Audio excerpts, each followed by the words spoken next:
This creepypasta is called Cul-De-Sac. We hadn't always been here, but the neighborhood has. Even before it was a neighborhood on Earth, this one had been here. Here for those that would be lost on those cursed grounds. Here for those who would die long before their real life ever truly began. Here for those who never really wanted to grow up. We come from different times, and we come from different lives. But one thing remains true for all of us.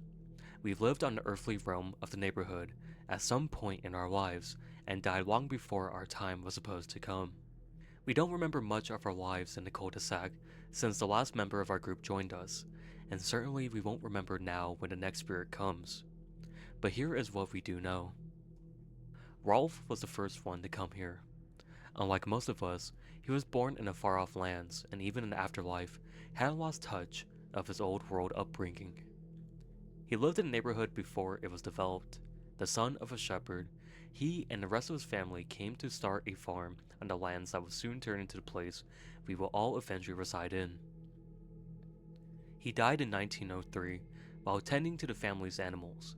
The bull broke loose from his pen and, in Rolf's efforts to stop the beast, he was trampled to death. That is why, even though he brought many of his family's livestock with him in spirit, he chose not to bring the cattle along. He continues to go on about the farm's business on a daily basis, but is more than happy to occasionally neglect them to play with the other children in the neighborhood.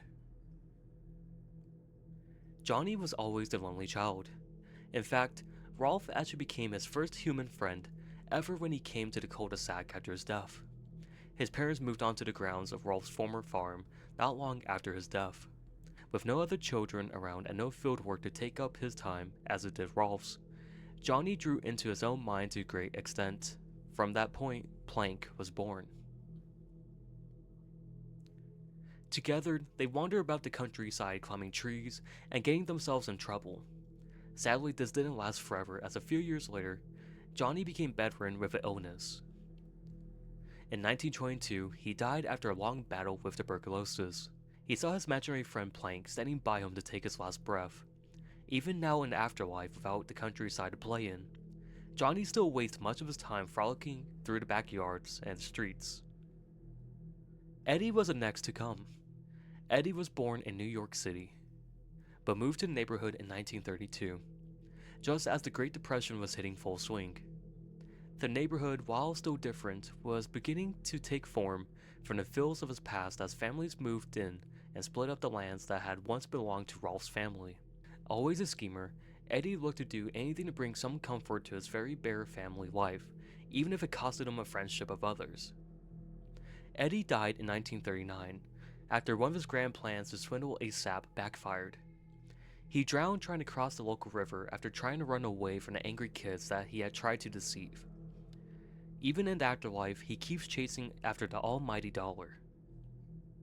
Sarah and Ed came together not too long after that. By the late 40s, the cul-de-sac had already nearly taken its final form as one of the pre-planned developments that became popular in the post-war era. As brother and sister growing up in the chaos of World War II, they both had various ways of escaping their lives as children of a dead GI and a working mother.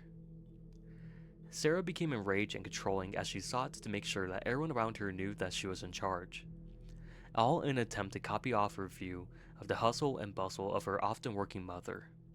Ed, on the other hand, went about it a different way. He just shut it out entirely. In fact, he shut out nearly everyone and everything in the world entirely, becoming what appeared to be a complete idiot. Ed chose instead to become completely involved in the monster movies and comic books that began to pop up after the war had ended. It wasn't too long after this that, in 1953, Ed and Sarah died in a car wreck as their mother was taking them to visit their grandparents. Naz came a time after the brother and sister. Naz was a flower child, born to a pair of hippies turned establishment in the late 60s.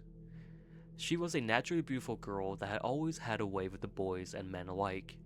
She lived life on a whim and would often go about flirting and playing without any intentions.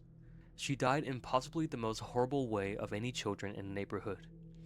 In the summer of '79, a serial killer who had broken out of a local asylum has slipped into her house on a dead night and raped and killed her along with her entire family.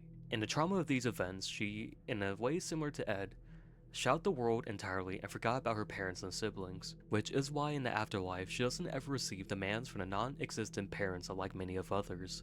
This gives her much more time to lounge around and party as she often does. It didn't take too long before Double D joined the rest of the neighborhood.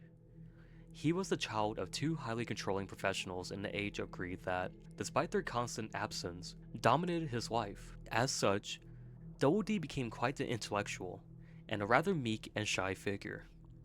Always a curious type, he loved to experiment when given the time away from school and the constant chores of his parents. This will lead to his untimely demise in 1986, as a gas leak combined with a Bunsen burner from one of his experiments tore him and his house to pieces. Being the timid and subservient type between various misadventures, Double D continued to follow the written orders of his parents long after his death.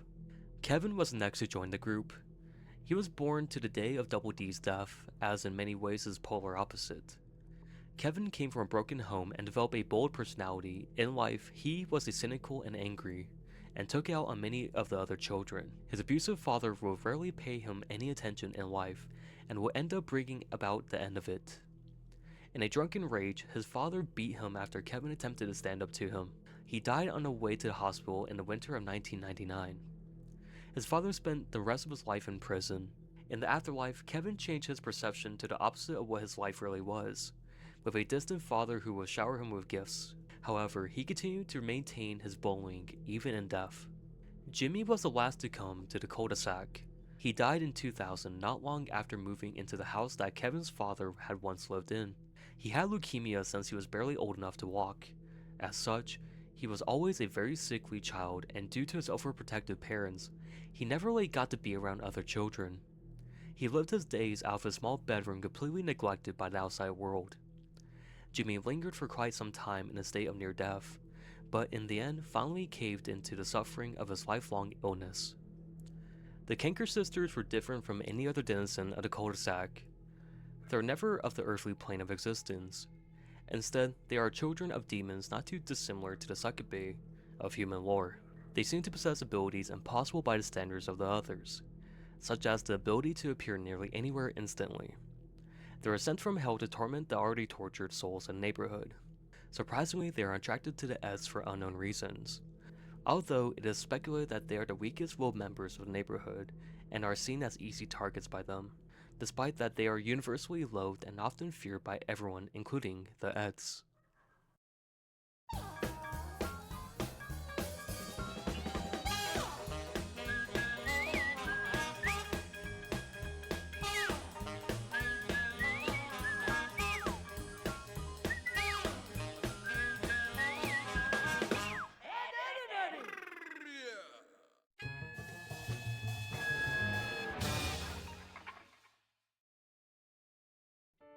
Okay, so I hope you all enjoy that creepypasta called Cul-De-Sac.